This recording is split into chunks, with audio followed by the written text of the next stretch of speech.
દાહોદની ખાન નદી નજીકથી ચોરીના સોનાના ઘરેણાં વેચવા નીકળેલા 3 આરોપીઓને ઝડપી પાડતી એલસીબી પોલીસ.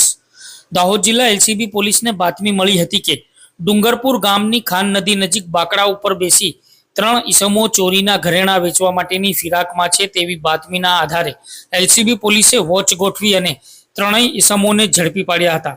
જેમાંથી ગલાલ મેઘજીભાઈ પલાસ રહેવાસી ખજુરિયા ગામ, દિવાન સળિયાભાઈ પલાસ રહેવાસી ખજુરિયા ગામ અને મિનેશ ગલાલભાઈ પલાસ રહેવાસી ખજુરિયા ગામના 3 આરોપીઓને ઝડપી પાડી તેમને એલસીબી પોલીસ મથક ખાતે લાવી તપાસ હાથ ધરતા જેમાંથી ગલાલ મેઘજીભાઈ પલાસ ઉપર 10,000 રૂપિયાનું ઇનામ જાહેર કરવામાં આવેલું છે.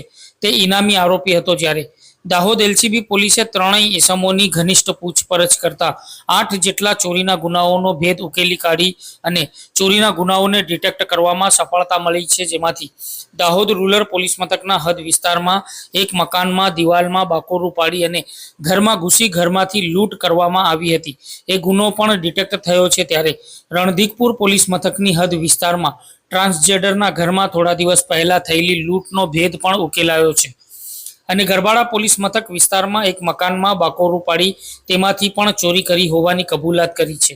જ્યારે થોડા દિવસો અગાઉ દાહોદ જિલ્લાના ઝાલોદ તાલુકાના લીંબડી પોલીસ મથકની હદ વિસ્તારમાં રાત્રિના સમયે ઘરમાં ચોરો ઘૂસતા હોવાનો સીસીટીવીમાં મકાન માલિકે દેખી અને પોલીસને જાણ કરાતા અને પોલીસના કર્મચારીએ નીરસતા જાળવતા તે સસ્પેન્ડ થયો હતો અને તેમાં ચોરોએ ચોરીની ઘટનાને અંજામ આપ્યો હતો.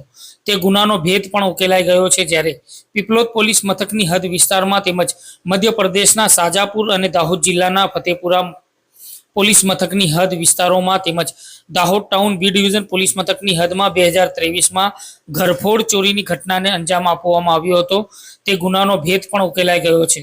આમ 3 ઝડપાયેલા ઈસમો અને તેમની ગેંગના સાગરીતોએ 8 જેટલા ચોરીની લૂંટના ગુનાઓની કબૂલાત કરી છે. જેમાંથી ઝડપાયેલા ઈસમો પાસેથી એલસીબી પોલીસે 2,70,000 ઉપરાંતના ચોરીના સોનાના દાગીના રિકવર કર્યા છે. ત્યારે ઝડપાયેલો ગલાલ મેઘજીભાઈ પલાસ 12 જેટલા ગુનાઓમાં સંડોવાયેલો છે. સાથે જ તેની સામે 13 જેટલા કોર્ટના વોરંટો પણ પેન્ડિંગ હતા અને 4 જેટલા ગુનાઓમાં તે નાસ્તો ફરતો આરોપી હોવાનું જણાઈ આવ્યું હતું. જોકે ઝડપાયેલા ઈસમ અને અન્ય તેના સાગરીતોની પણ પોલીસ દ્વારા પૂછપરછ કરવામાં આવી છે અને તેમને પણ ઝડપવા માટેના પ્રયાસ પોલીસ દ્વારા હાથ ધરવામાં આવ્યા છે. આમ દાહોદ એલસીબી પોલીસે 5 વર્ષથી નાસ્તા ફરતા અને 37 ગુનાઓમાં સંડોવાયેલા આરોપીઓને ઝડપી તેમની પાસેથી 2,52,300 રૂપિયાનો મુદ્દામાલ ઝડપી પાડ્યો છે. ત્યારે આ બાબતે દાહોદ જિલ્લા પોલીસ વડા ડોક્ટર રાજદીપસિંહ ઝાલાએ શું પ્રતિક્રિયા આપી હતી, સાંભળીએ તેમને.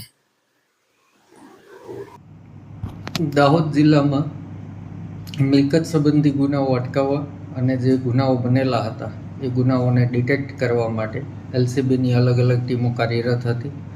જે પૈકી પીઆઈ સંજય ગામેતી તથા એના પીએસઆઈ ધનવન બારિયા અને એસજે રાઠોડ નાઓને ચોક્કસ હ્યુમન ઇન્ટેલિજન્સના સોર્સથી બાતમી મળી કે ડુંગરપુર ગામે ખાન નદીની નજીક બાકડા ઉપર અમુક લોકો બેઠા છે અને એમની પાસે સંદિગ્ધ વસ્તુઓ છે, આ લોકો વેચવાની ફિરાકમાં છે.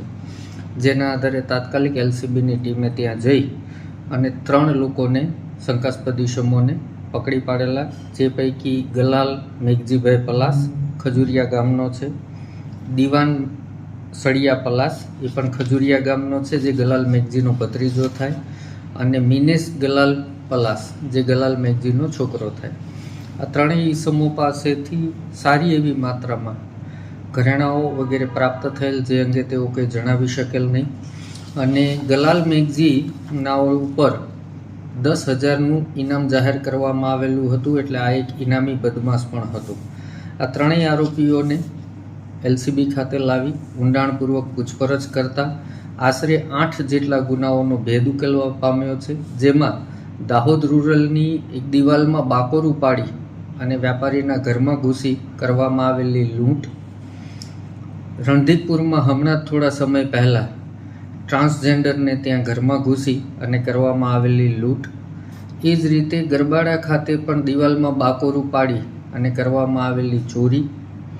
અને આપે ટૂંક સમય પહેલાં જોયું હોય તો લીંબડીમાંથી જે આરોપીઓ ભાગી ગયેલા અને હેડ કોન્સ્ટેબલ સમયસર નહીં પહોંચેલા, એમને સસ્પેન્ડ કરવામાં આવેલા, એ લીંબડીવાળા ગુનાનો પણ ભેદ ઉકેલાયેલ છે. આ ઉપરાંત પીપલોદ, મધ્યપ્રદેશનું શાજાપુર, ફતેપુરા અને દાહોદ ટાઉન બી ડિવિઝન 2023ની ઘરફોડ ચોરી.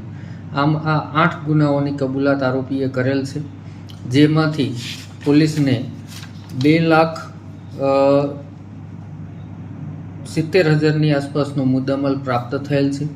આ ગલાલ મેઘજી અગાઉ 12 જેટલા ગુનાઓમાં પકડાઈ ચૂકેલો છે અને તેની સામે 13 જેટલા કોર્ટના વોરંટો પણ પેન્ડિંગ હતા અને 4 ગુનાઓમાં તે નાસ્તો ફરતો હતો. આમ આ એક ગેંગમાં આટલા ગુનાઓનો ભેદ ઉકેલાવા પામેલ છે અને એક ઇનામી બદમાશ પકડી પાડવામાં દાહોદ જિલ્લા એલસીબીને સફળતા મળેલી છે.